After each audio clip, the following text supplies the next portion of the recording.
Alors, bienvenue, séance numéro 7. C'est spécial, n'est-ce pas? Oui. C'est spécial.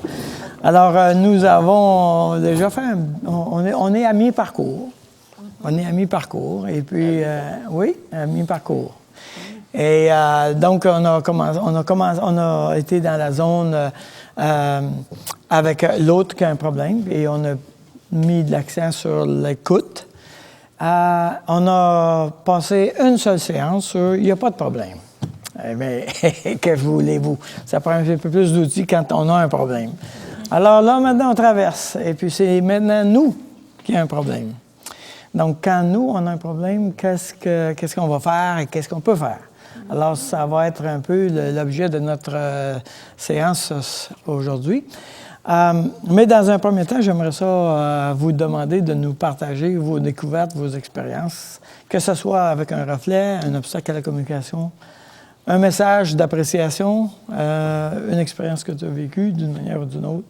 Alors, je vous écoute. Qu'est-ce qui vous frappe ou qu'est-ce qui vous a touché dernièrement? Une des choses que j'ai remarqué, c'est que c'est très difficile de parler en jeu. Naturellement, c'est tout de suite. Oui, ça oui. Vient, Oui, exactement. On est tellement habitué Changer notre... Par défaut, on est en dessus. Pour moi, c'est très... Moi, j'ai trouvé que juste de changer quelques mots, ça rend une phrase qui serait désagréable, mais agréable. Parce qu'on sait peut-être qu'il y a quelque chose qui ne va pas, mais de l'entendre d'une façon bien formulée, ben, ça fait sourire dans un sens où ça nous fait réaliser quelque chose plutôt que ça nous met en colère. Voilà. Ça change vraiment l'atmosphère. Oui, juste oui. avec 2 ou 3 petits mots qu'on change dans cette phrase. Au lieu de créer une réaction de l'autre, on crée une acceptation et une invitation même, je dirais, des fois. En effet. Puis on évite une chicane qui est possiblement... Il y a un potentiel. Oui, c'est ça, exactement. De l'autre manière. Voilà. Et c'est beaucoup plus rapide de régler quelque chose quand on le dit bien aussi. Tout comme le groupe témoin, partagez vos découvertes et vos expériences personnelles reliées à votre apprentissage.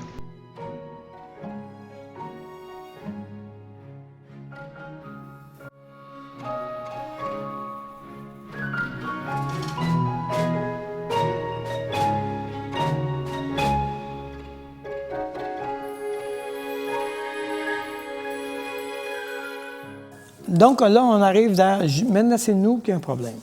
C'est moi qui... Quand je réponds à la question « comment je me sens ?», la réponse est « je me sens pas bien ».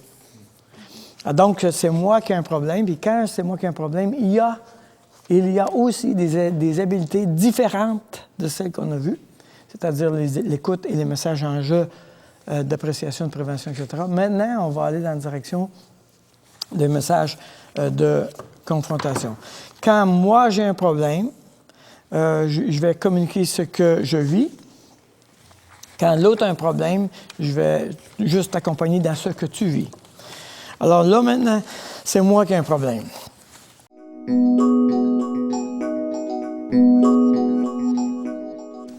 Alors, vous allez aller dans la feuille mise en situation, l'exercice, où vous devrez vous rappeler d'un conflit que vous avez vécu. C'est vous qui avez vécu le conflit et vous allez répondre aux questions. Quel était votre besoin qui n'était pas rencontré? Peut-être même que tu es présentement en conflit dans quelque chose. Alors, quel est votre besoin qui n'est pas rencontré?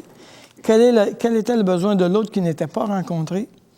Comment êtes-vous intervenu dans le conflit? Avez-vous attaqué? Vous êtes-vous résigné ou avez-vous battu en retraite? De quoi avez-vous eu peur dans ce conflit? Et sur une échelle de 1 à 10, 10 étant le plus élevé, quel était votre niveau d'anxiété? Alors, évidemment, pensez à un conflit qui était moindrement significatif. Ça va vous donner du matériel à travailler. Et l'idée, c'est tout simplement de faire l'autopsie de votre conflit. OK? Et d'écrire un peu qu'est-ce qui s'est passé dans ce conflit-là. Alors, je vous donne quelques minutes pour y réfléchir. Alors, c'est à vous maintenant de compléter l'exercice écrit suggéré tout en respectant le temps qui vous est alloué.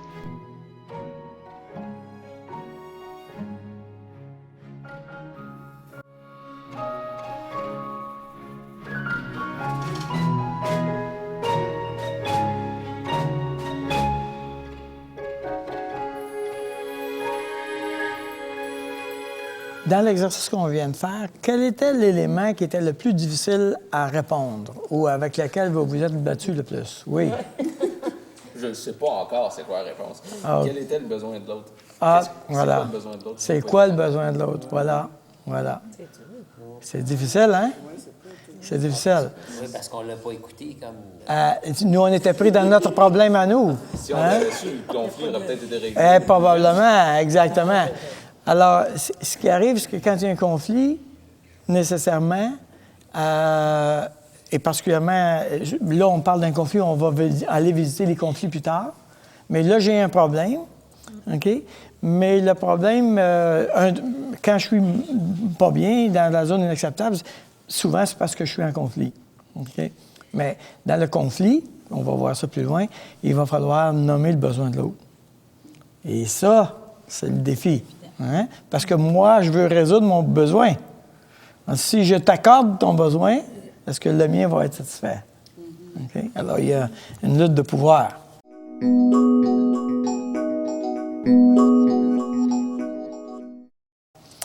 Donc, OK. Alors, ce qu'on va faire, c'est un exercice où vous allez raconter à l'autre le conflit et la personne qui écoute doit faire un reflet ou des reflets de ce que vous êtes en train de raconter. OK? Et ensuite, on fait inversion. Celui qui parlait devient celui qui écoute. Et encore, toi, tu fais des reflets en écoutant le conflit de l'autre.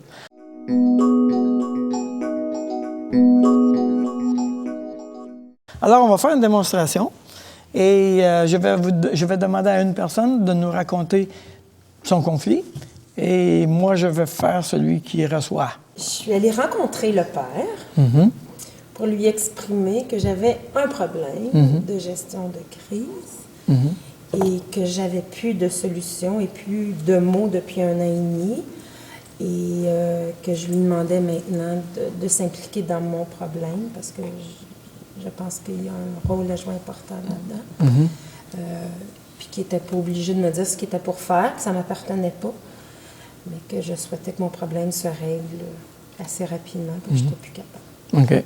Donc, dans le processus, là, tu te sentais suffisamment trop démuni pour continuer de gérer ça sans que lui intervienne. Alors, tu as voulu l'inviter à poser des actions de collaboration pour traiter de la question. Et surtout lui faire part que je n'avais plus aucun pouvoir. Là. Que tous les pouvoirs d'influence sur mes enfants, je les avais utilisés, mais là, que j'avais atteint ma limite. Parce que... Tu voulais l'informer, maintenant je suis démunie. Oui. Et regarde, si tu n'interviens pas, je ne sais pas quoi faire. Exact. OK. Alors, voilà, on comprend les points. On raconte notre conflit, on raconte qu'est-ce qu'on a vécu, on fait des reflets de ce qu'on entend. C'est tout ce qu'on vous demande à ce point-ci. Alors, vous allez vous mettre 2 par 2, mais idéalement avec quelqu'un que vous ne connaissez pas, au moins. Okay. Et vous allez à droite et à gauche, allez vous installer et racontez votre conflit et faites des reflets. C'est à vous maintenant. Exercez-vous en tenant compte des instructions écrites et du modèle que vous avez pu observer.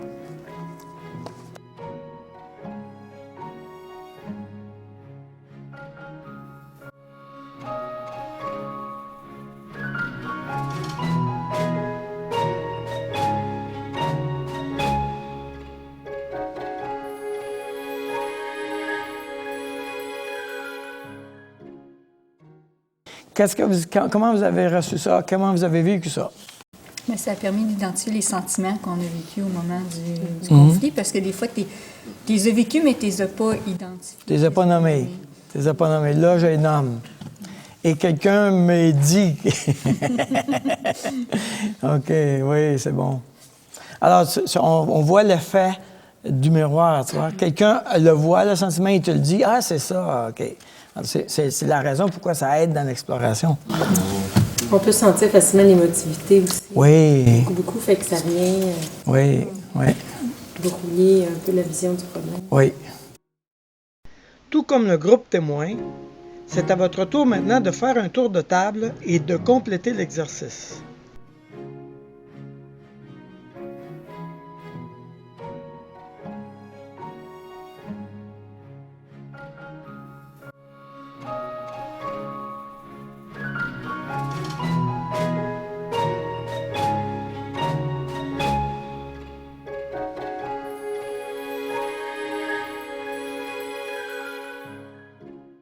Alors, évidemment, il y a une difficulté, j'ai un problème et c'est moi qui ai le problème et je dois faire un message de confrontation. Et comme tous les messages en jeu, il y a 3 parties. Je me sens quand tu parce que. Donc, c'est commun à tous les messages.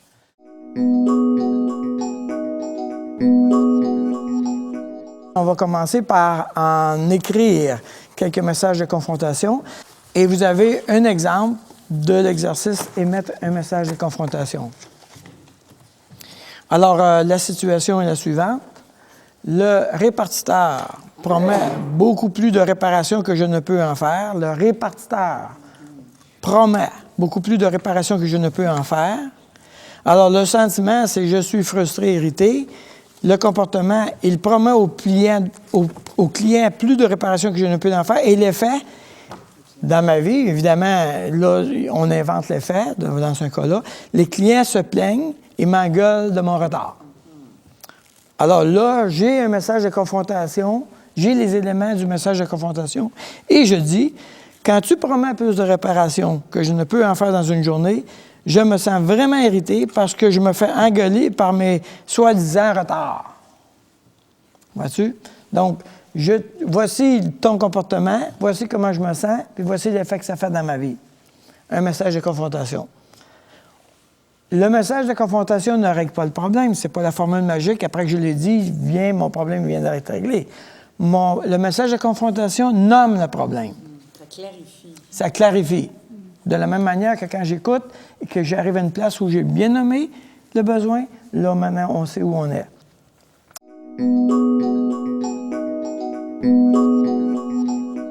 Donc, ce que je vais faire, c'est que je vais vous inviter à écrire un message de confrontation. Vous trouvez le sentiment, le comportement et le fait, et vous écrivez le message de confrontation. Alors, c'est à vous maintenant de compléter l'exercice écrit suggéré, tout en respectant le temps qui vous est alloué.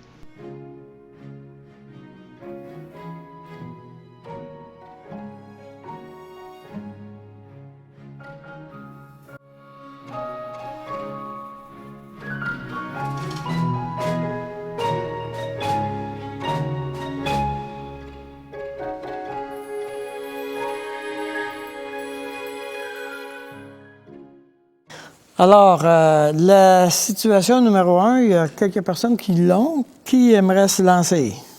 Je trouvais que le sentiment était difficile à exprimer. Le sentiment? Le reste de la phrase, mais le sentiment... OK. Je suis encore nébuleux un petit peu. Oui, c'est ça. OK. Alors, chaque fois que je propose à un ami une activité à faire ensemble, la semaine suivante, il tarde plusieurs jours avant de me dire s'il veut participer. Là, c'est de la misère, c'est le sentiment. J'avais écrit « je suis », là, je ne sais pas le sentiment. Lorsque tu tardes avant de me dire si tu veux participer à une activité avec moi parce que je ne peux pas planifier mon horaire. Voilà. Alors... Mais là, il manque le sentiment. Mettons-nous, vivons ça, OK? Ensemble. Alors, tu organises quelque chose, puis là, tu dis, regarde, on va faire ça samedi. Peux-tu me donner une réponse mardi? Ça va me donner une chance de louer les choses. Mercredi arrive. Jeudi arrive, comment je me sens? Bien, tu peux être irrité, frustré. Irrité, frustré? Exactement. Je commence à être frustré. Exactement. Alors, je suis frustré. C'est quoi le comportement? OK. Lorsque tu tardes avant de me dire si tu veux participer. Tu tardes à venir. Et c'est quoi l'effet? Parce que je ne peux pas planifier mon horaire. Je ne peux pas planifier mon horaire. Alors, je suis irrité, choqué, frustré. Quand tu tardes à me répondre, parce que je ne peux pas planifier l'horaire. Voilà. Est-ce qu'il y a une autre version de ce message de confrontation-là? Oui, moi aussi. Vas-y. C'est différent. Je me sens abandonnée. OK. Je me sens abandonnée quand tu prends plusieurs jours avant de répondre à mes invitations, car ça me met dans l'attente. Voilà. C'est bien. Je peux me sentir abandonné définitivement. Je peux me sentir méprisé. Tu ne comptes pas dans la vie, là, tu sais. Négligé. Tu sais. Sans valeur, dévalorisé. Situation numéro 2. Émilie, hein, la mère et la fille, on va faire. Je prends une collègue à bord de mon voiture pour me rendre au travail. À plusieurs reprises récemment, il n'était pas à l'endroit convenu et à l'heure convenue. Donc, le sentiment que j'ai trouvé, moi, c'est que la personne se sent contrariée. Puis, le comportement face à cette personne-là, c'est qu'elle s'est engagée à être là à l'endroit convenu et à l'heure convenue, alors qu'elle n'y était pas. Puis, la cause que ça a fait, c'est que ça peut occasionner un stress, puis ça fait que la personne, elle arrive en retard. Que j'arrive en retard. Ouais. C'est j'arrive en retard. C'est moi qui arrive en retard. Oui, c'est ça. OK. Maintenant, redis-moi le comportement, s'il vous plaît. Le comportement, c'est que la personne, elle s'engage à être là à l'endroit convenu et à l'heure convenue sans y être. OK. J'ai un problème avec le mot engagé. OK. C'est Parce qu'on va visiter. Je ne savais pas quel mot utiliser. Ouais. C'est parce que. Je vais te dire pourquoi. C'est parce que quand on me dit ça, on commence à glisser vers les valeurs. Oui, c'est OK. ça. Alors, quand tu n'es pas là à l'heure convenue, alors là, c'est le comportement. Tu sais? Quand tu n'es pas là à l'heure convenue et à l'endroit convenu. Alors, je suis. C'est quoi ton sentiment que tu avais élevé? Contrarié. Je suis contrarié quand tu n'es pas là à l'heure et à l'endroit convenu, parce que ça me met en retard. Voilà. OK? Une version numéro 2, oui? Moi, j'ai marqué quand tu n'es pas présent au moment convenu, ça me fâche parce que ça me fait déplacer pour rien. Voilà. Situation numéro 3. Qui veut se lancer? Jean, vas-y. J'ai fait partie d'une équipe qui fait son plan de travail en entrant le matin. 2 de mes collègues sont en retard à tous les matins depuis environ 2 semaines. Donc, il me semble qu'on parle bien de retard, en tout cas. Mais au moins, tu n'as pas besoin de chercher ton sentiment, n'est-ce pas? Comment vous vous sentiez l'autre jour quand je suis arrivé en retard au groupe? Je veux pas trop mettre, Il y en avait un qui stressait de quoi? Oh, il essaie de me mettre un autre. Je suis frustré de ne pas pouvoir commencer le travail à temps parce que vous arrivez en retard tous les matins depuis 2 semaines. Et ça rallonge ma journée de travail et je peux pas prendre mes enfants à la garderie à temps et ça m'occasionne des frais supplémentaires. Voilà. Des longs effets compliqués dans la vie. C'est le même. Ça fait plusieurs problématiques quand tout le monde n'assume pas le rôle qu'il doit jouer. Exactement. Est-ce que d'autres... il y a une autre version? Oui, moi, je suis frustré d'être seul tous les matins parce que je me tape tout le travail. Mais c'est le comportement... L'autre comportement de l'autre, c'est quoi? De l'autre. OK. Je suis frustré d'être seul. Quand tu arrives en retard... À tous les matins. À tous les matins, parce que je dois me taper le travail. Exactement. OK, la situation numéro 4. J'essaie d'entretenir une conversation sérieuse avec mon voisin, mais mon autre voisin interfère avec des blagues, des histoires, des digressions qui rendent la conversation impossible à poursuivre. Alors, qui est le numéro 4? Huguette, elle veut. Allez. J'ai marqué « Je me sens pas respectée OK. dans ma conversation avec l'autre. OK. Fait que là, ce que j'ai marqué comme intervention, c'est j'avais débuté une conversation avec Éric que j'aimerais poursuivre et je suis vraiment dérangée par tes remarques. Ouch! Le sentiment, je suis dérangé, même si c'est pas tout à fait ça. Hein? Tu te sens pas respecté. Hein? C'est ça que tu as dit comme sentiment. Ouais. Le comportement de l'autre, c'est quoi? C'est qu'il niaise pendant... C'est ça, quand tu niaises. J'ai pas entendu ça, moi, là. Oui, mais là, je veux pas y dire ça. Ben oui, tu lui dis. Hein? Ben, répète. Tu l'as dit, t'as dit quelque chose? Je suis dérangée par tes remarques. Quand tu fais des blagues et des histoires, Ben, c'est ça, les remarques. OK, je suis frustré par tes remarques. Probablement que je trouve que tu étais trop gentil. Peut-être pour ça que j'ai pas remarqué. Tu veux, C'est comme tu ça veux, que je le tu veux, dirais tu veux, pareil. tu veux enrober la pilule, là, Oui, hein, ben, c'est c'est ça. OK. Elle veut pas provoquer. Mais le problème, c'est... Pour faire une chicane avec mon autre voisin. OK. Je veux sauver, j'ai peur de créer une chicane, Ouais. mais j'aimerais résoudre le problème. Je veux quand même y faire savoir. Je veux le faire savoir, mais des remarques, moi, si je fais des niaiseries, puis des blagues, puis des choses, des fois, moi, je trouve ça agréable pour la gang, ça détend l'atmosphère. C'est quoi les remarques? C'est quoi mes remarques? Si je dis, je suis vraiment dérangée par tes blagues. Voilà. C'est plus clair. À tout moment. Ouais. Voilà. Parce que... Non, à vrai dire, je pense que ce serait faut que tu dises, parce que c'est pas une conversation sérieuse que tu veux. Aussi. Parce que sinon, la personne, elle va se sentir mal, elle va dire, je peux jamais faire de blague dans ma vie, tu sais. J'avais débuté une conversation avec Éric que j'aimerais poursuivre. Oui, Et je suis dérangée par tes blagues. oui. Ça, c'est bon. Alors ça, c'est bon. Et j'aime le ton.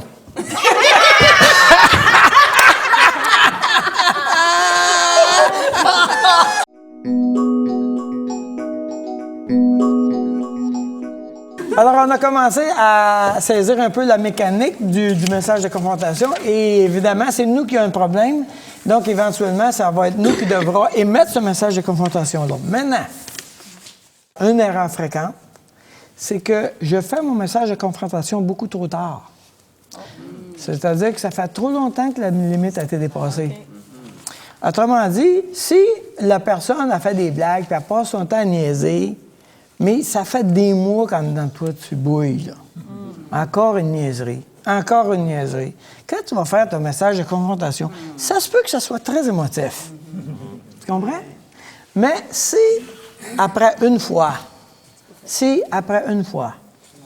tu vois la situation et tu prends à part discrètement et tu dis, regarde, tu sais, Jean, franchement, je trouvais ça vraiment pénible quand tu faisais des farces tout à l'heure. C'était pas agréable parce qu'on avait une conversation sérieuse. Si tu dis ça, que tu n'as pas attendu là, au bout de la ligne, là, ça ne sera pas émotif, puis l'autre va l'entendre. Il va te comprendre très bien, cette affaire-là. OK? Alors, une erreur fréquente, c'est d'attendre trop longtemps. J'ai traversé ma limite trop loin avant de faire mon message de confrontation parce que je n'ai pas lu les choses. Une des raisons pourquoi on fait un message de confrontation, rapidement, c'est qu'on n'aime pas les conflits. Fait qu'on laisse passer. Pourquoi? Parce que je ne veux pas soulever le problème. Mais là, tu continues de le créer, le problème. Tu le nourris. Tu ne le résous pas, tu le nourris. Parce que ça monte. Si tu l'avais pris au début, ça aurait été une petite intervention pour se terminer. Mais tu ne l'as pas pris au début. Et puis maintenant, même après avoir fait un message de confrontation, même après avoir parlé de la question, quand il va revenir, tu vas avoir peur qu'il fasse encore une niaiserie. Tu comprends? Et ça, c'est pris dans ton monde émotionnel. Donc, la première erreur est d'attendre trop longtemps et de ne pas avoir identifié sa limite correctement et à temps.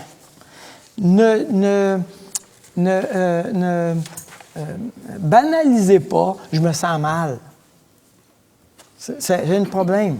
Je me sens mal. Ah, mais regarde, tu te marches dessus, là.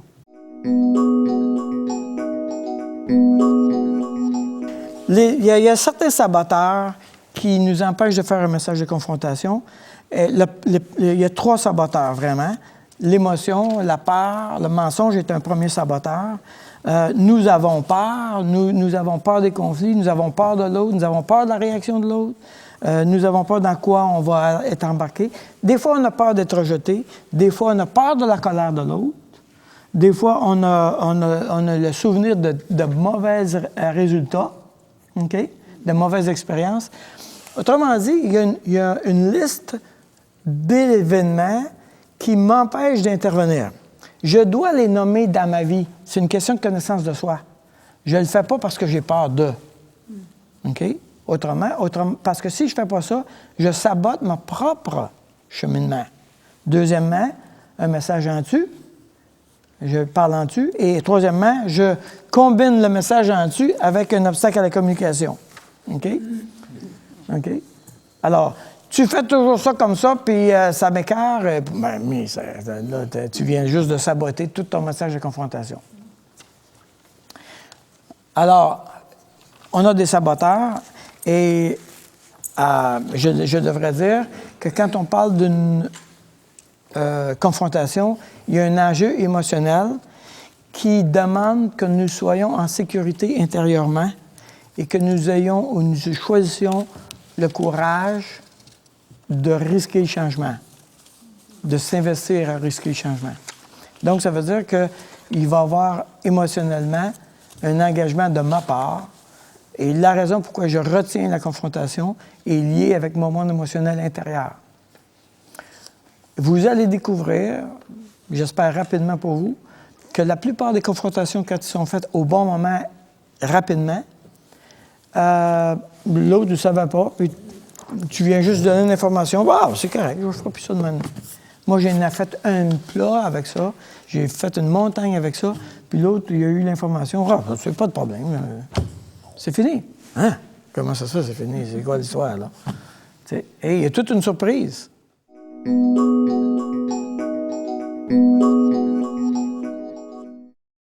Donc là, maintenant, on est d'accord, c'est important de confronter. On a l'outil, le message de confrontation. Maintenant, il va falloir se préparer. Et vous avez une feuille qui s'appelle « Préparation et répétition ». Nous allons nous équiper. Parce que la confrontation, dans certaines situations, génère énormément d'anxiété. Alors, qui aime ça, vivre l'anxiété? Personne.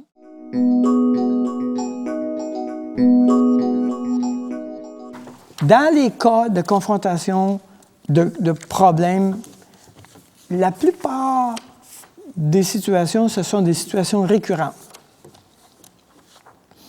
Alors, on la connaît, on la vit, c'est toujours pareil, il fait toujours la même affaire, elle fait toujours la même affaire, c'est toujours pareil, on peut le voir d'avance. Avec certains couples, je m'amuse à écrire leur scénario. Voici comment la chicane se part. Elle dit ça, remplir le blanc. Elle dit ça, tu réponds ça, remplir le blanc. Mais c'est toujours, on sait bien, mais oui, mais garde, c'est parce que, on sait bien, t'es toujours parfait à toi, et ça finit. Après ça, il s'agit juste de remplir le blanc, c'est toujours pareil. La chicane est pareille tout le temps. OK? Le sujet est différent, mais la chicane est pareille. Alors, on a une idée de comment ça va se passer si je veux faire une confrontation. Si je dis quelque chose, je sais déjà comment il va réagir. Alors, tu l'écris. Comment l'autre va réagir? OK? Autrement dit, je vais faire l'autopsie du problème avant qu'il arrive. Comment l'autre va réagir? Et même, j'ai envie de dire, et ça serait super intéressant de l'ajouter, ça va être quoi son besoin qui va être contré? Quel besoin que je vais lui empêcher d'obtenir? OK? C'est quoi ma peur à moi? J'ai peur de sa colère. Il s'appelle NAFTA, c'est pas pour rien. T'sais. Aussitôt qu'il t'allume, paf, ça saute. OK? Le mensonge. Qu'est-ce qui pourrait être faux dans ma réflexion? Qu'est-ce que je suis en train de penser qui est pas vrai? C'est un mensonge. OK? C'est toujours pareil quand je veux dire qu'est-ce que je veux dire, il n'y a personne qui m'écoute. C'est vrai, ça? Il n'y a jamais personne qui t'écoute. Ça ne me donne rien de dire cette affaire-là, il n'y a personne qui m'écoute. C'est vrai, ça? Pas sûr de ça, moi. Okay? On généralise, on abandonne, on nomme les choses, puis on a déjà réglé le problème. Ça ne te donne rien de faire ça, c'est toujours comme ça. Pas vrai, ça. Un mensonge. C'est quoi ton niveau d'anxiété, de 1 à 10? Quand je vais parler à cette personne-là, boy, ça va être 8,9, certain. Hein? C'est quoi mon niveau d'anxiété dans cette situation? Et quel va être le moment le plus approprié pour adresser le problème? Vous savez, si j'attends, et j'attends, et j'attends, et j'attends, puis au point où j'étouffe, Tu ne sais même pas, toi, quand tu vas sauter. Tu ne choisis plus le moment où ça va être le moment d'adresser le problème. Il va sauter, puis ça y est, c'est là. L'autre, c'est quoi qui se passe? C'est quoi qui se passe? On a juste parlé de changer les rideaux. C'est quoi l'affaire? Pourquoi tu les manges? Nous, on appelle ça le presto. Oui, le presto, exactement. Et l'autre est devant une personne en totale ébullition. Wow! Tu sais, qu'est-ce qui est en train de se passer? Lui, il ne vivait pas l'accumulation. C'est lui qui a provoqué l'accumulation. OK? Donc, moi, il va falloir que je sois actif dans la question. Je vais choisir mon moment. Ou c'est moi qui... Je vais choisir mon moment où ça va être le plus approprié. Puis je vais avoir l'espace pour traiter la question. OK? Et après ça, là, c'est toute la question d'anticipation. Après ça, là, je vais écrire mon message. C'est quoi mon sentiment? C'est quoi le comportement? C'est quoi l'effet? Je vais écrire le message. Il n'est pas rare que même aujourd'hui, j'écris mon message de confrontation.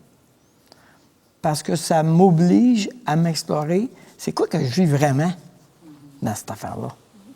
Et j'écris le message. Non, c'est pas tout à fait ça.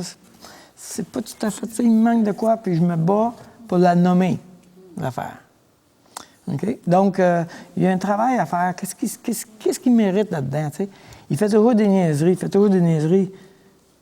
Ça mérite. Oui, mais ça t'irrite. Pourquoi quand il fait des niaiseries? Mais je me sens méprisé. Ah, c'est pas pareil, là. Tu comprends? Si tu dis, tu mérites quand tu fais des niaiseries, c'est une chose. Si tu dis, je me sens méprisé quand tu fais des niaiseries, c'est un autre. Pas du tout la même histoire. OK? J'aime exprimer cette idée-là avec l'iceberg. De dire « je suis frustré » ou « je suis en colère après toi », surtout ce sentiment-là, en général, il y a un deuxième sentiment. Je me sens impuissant, je me sens abandonné, je me sens rejeté, je me sens seul. OK? Alors, la colère est un sentiment de survie. J'exprime la colère parce que je vais mourir. Alors, je dis à l'autre que je suis en colère, mais le but de le dire est uniquement de survivre moi. Alors, vous imaginez que si moi, je veux survivre et que je dois te dire, je me sens abandonné. Tu t'imagines-tu le défi que tu as là? Hein? Tu veux survivre, tu ne veux pas te rendre plus vulnérable. Mais c'est ça la vraie affaire. Je suis en colère parce que je me sens abandonné. Je suis en colère parce que je me sens rejeté. Mais d'avouer que je me sens impuissant, c'est pas le fun, hein? D'avouer que je me sens blessé ou rejeté ou abandonné, c'est pas le fun. Bon, j'en donne beaucoup, là, je m'inquiète un petit peu. Et là, maintenant, la formulation, l'énoncé de départ, ça, c'est à la Daniel Marcoux, là, c'est pas Thomas de Gordon, là, OK? Cette feuille-là, là, c'est une autre histoire. Bon. Alors, l'énoncé de départ, vous allez nommer la peur. Chérie, j'aimerais ça te parler, mais j'ai peur que quand je vais te le dire, tu vas sauter. Est-ce que je pourrais te parler de quelque chose? Autrement dit, j'annonce d'avance, qu'est-ce que j'ai peur? J'annonce d'avance l'anticipation du problème que je peux, de la réaction possible. J'ai peur que quand je vais te parler, tu vas te taire, puis tu vas rester dans ta coquille, puis on ne pourra plus se parler. Puis moi, j'ai peur, je voudrais te parler d'un problème, mais j'ai peur que si je te fais ça, tu vas tomber dans ta coquille, puis ça va être fini. On dit ça, paf! L'énoncé de départ. On raconte qu'est-ce qu'on pense qui va arriver qui nous empêcherait de le dire. OK? Est-ce qu'on peut s'en parler? Et après ça, je vais faire mon message de confrontation. OK? Là, il est d'accord à parler, elle est d'accord à parler. Maintenant, je fais mon message de confrontation. Vous allez prendre un de vos objectifs personnels. Vous allez prendre la feuille préparation et répétition. Et si dans vos objectifs personnels, il y a un problème là à résoudre, OK, vous allez préparer votre message de confrontation, vous allez anticiper les réactions possibles, tout ça. Vous me suivez?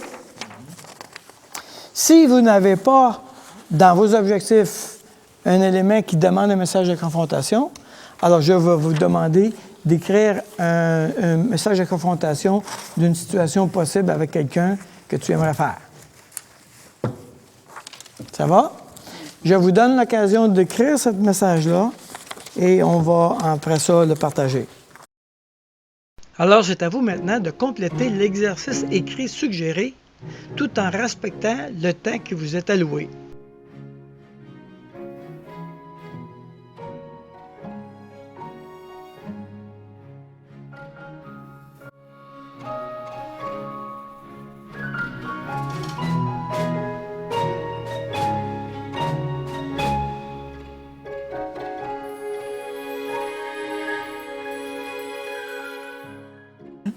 OK. Alors, est-ce que quelqu'un aimerait nous partager le fruit de son travail? Ben, j'ai encore pris l'histoire de mes filles. OK. Vas-y. OK. Voici la situation. Il y a un ami, j'ai rencontré papa pour lui dire que les filles se plaignaient quand elles allaient chez lui, qu'elles trouvaient ça difficile d'aller chez lui. On en a discuté longuement. Il m'a demandé ce que je pensais que c'était les irritants. J'ai fait part des irritants que les filles me communiquaient. Je ne suis pas là. OK. Mais je le connais, puis je lui ai dit, je pense que le problème, c'est dans la relation. On n'est pas dans l'heure du dodo, les choses concrètes. C'est vraiment la relation, manque d'écoute, etc. Donc là, tu veux te préparer à faire un message de confrontation. Non, le problème, c'est que je l'ai fait la semaine dernière. OK. Je vais me préparer à faire la suite, puis réparer peut-être. Ah, OK. OK. C'est bon? J'ai du droit de me reprendre? OK. Donc, la semaine passée, je lui ai juste exposé, comme j'ai dit tantôt, que moi, maintenant, j'ai ramené le problème à moi. J'ai dit, moi, j'ai un problème, je vis des crises et je n'ai plus aucun pouvoir là-dessus parce que ça fait 1 an et demi, comme j'ai expliqué tantôt. Donc, je lui ai laissé ça comme ça sur la table et je suis partie en courant. Donc, la réaction attendue, si j'avais bien compris, c'est son besoin à lui qui est étouffé. Bien là, je pense qu'il est comme pris. Là. Il doit être étouffé là, jusque-là. Je suis examinée par mon ex, puis si ça ne fait pas son affaire, il va peser sur le bouton de l'avocat. J'imagine que c'est comme ça qu'il se sent. Il ne doit plus savoir quoi faire. Alors, la réaction attendue, l'autre se sent démuni. Oui, étouffé, démuni. OK. Étouffé aussi, là. Étouffé, OK. Parce que le bouton de l'avocat est à côté. OK. La peur. La peur à moi, c'est facile de dire ça, hein? J'ai pas envie qu'il me demande mon aide. Ça me tente pas. OK.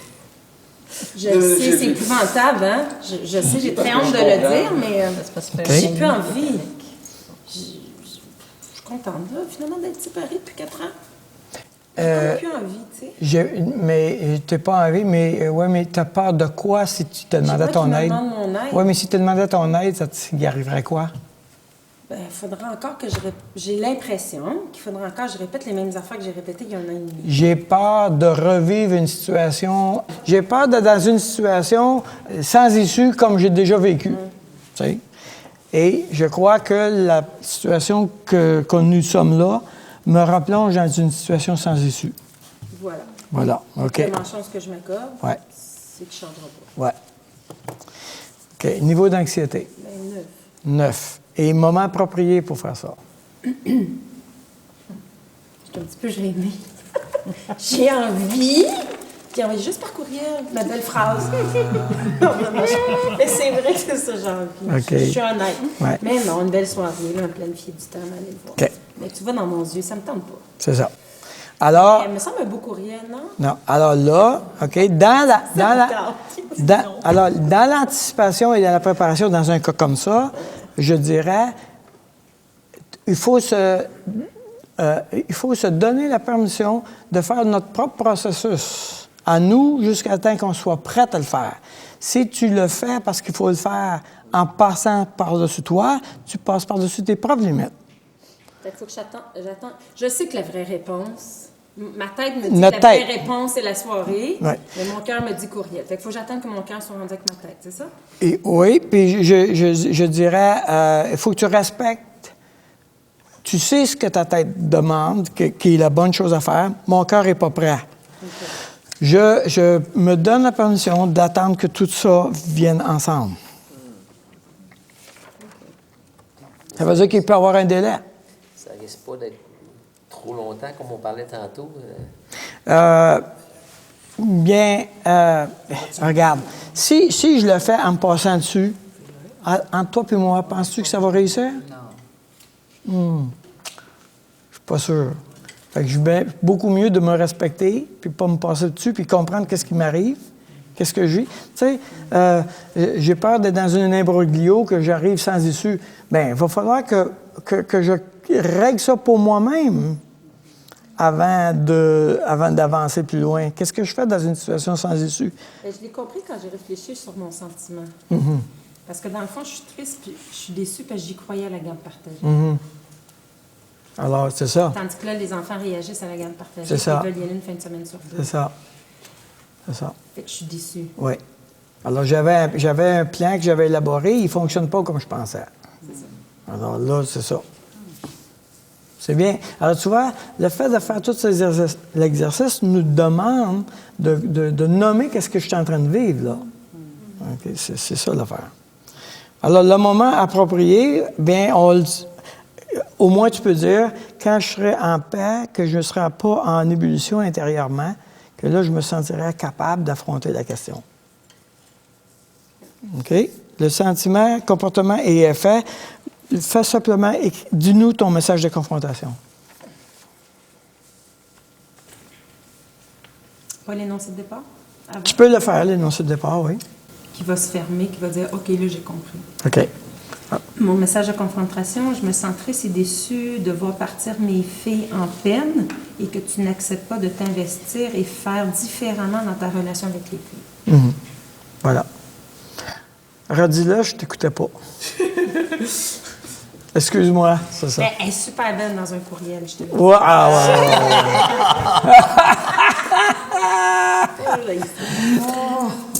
Je me sens triste et déçue de voir partir les filles en peine et que tu n'acceptes pas de t'investir et faire différemment dans ta relation avec elles. Que tu n'acceptes pas de t'investir, c'est un comportement, ça. Ça ressemble à quoi, quelqu'un qui sait... Je me suis fiée à mon énoncé de départ qui va se fermer. Je pensais qu'il faut... Tu comprends? Non, tu dois te fier sur le comportement. C'est quoi le comportement à lui? Qu'il n'accepte pas de s'investir dans sa relation. Non, c'est quoi ça? Il n'accepte pas de s'investir dans la relation. Ça ressemble à quoi, quelqu'un qui n'accepte pas de s'investir dans la relation? Ça donne elle a toujours raison. Coupé. Coupé. Ça ressemble à... je sais pas de quoi tu parles. Moi, ça va bien ici. Ils me le disent pas. Je dis, ben non, tu sais, quand on prend sa douche 20 minutes, ben, c'est parce qu'elle broye dans la douche. Il faudrait peut-être que tu la questionnes, puis elle va te le dire. Ah, ben ça me le dit pas. Comment tu veux que je le sache? Parce qu'il faut que tu décodes. Bon. Okay. Genre de discussion comme ça. Donc, tu ne poses pas les actions pour entendre les besoins de tes enfants. Ah, ça, c'est bon. Ça, c'est le comportement. Oui. Il y a des bonnes phrases, des fois. Non, il y a toujours les bonnes phrases. Tu ne poses pas les actions pour entendre les besoins des enfants. Des enfants, oui. OK. Là, il va se reconnaître. Parce que lui, il peut être super sûr qu'il accepte de s'engager. En dedans de lui, on ne sait pas qu'est-ce qu'il vit. Non, effectivement. OK? Donc, on redit... Je suis triste et déçue de voir partir les filles en peine et que tu ne poses pas les actions pour entendre les besoins. De tes enfants. Et ça fait quoi comme effet dans ta vie? Comme effet Oui. à moi Oui. que je dois gérer des... Parce que, ou comment j'enchaîne ça, là? Parce que je dois gérer les... Je dois gérer les crises à la maison ou même les effets. Ça me fait tellement mal de voir mes enfants en douleur là-dedans. Ça, j'aime ça. Ouais, c'est à votre tour maintenant de partager mutuellement les réponses que vous avez écrites dans cet exercice.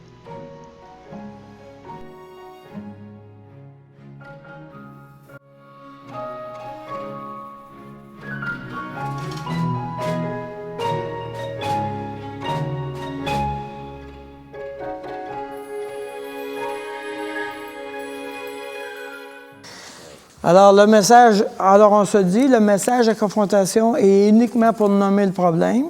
Ça ne résout pas le problème, il n'y a pas de phrase magique là-dedans, mais il faut le nommer. Puis le travail principal à nous, qui avons le problème, c'est de nous le nommer correctement le problème. Sinon, on n'ira pas vers les solutions.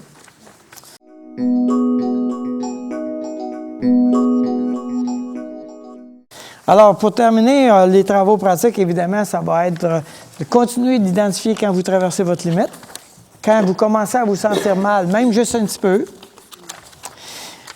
évaluer votre niveau d'anxiété et même préparer un message de confrontation. On se revoit. Ne faites rien, faites juste préparer ça. Faites pas ça avec d'autres, là. OK? On va se donner des outils pour que vous alliez sur le terrain après. Mais pour le moment, on se prépare juste à l'interne. Ça va? Merci. Je vous encourage à utiliser votre journal de bord. Vous avez des lectures et des travaux pratiques qui vous sont suggérés. N'hésitez pas à consigner vos observations personnelles, vos découvertes, vos expériences liées aux habiletés que nous cherchons à vous communiquer. Bon courage!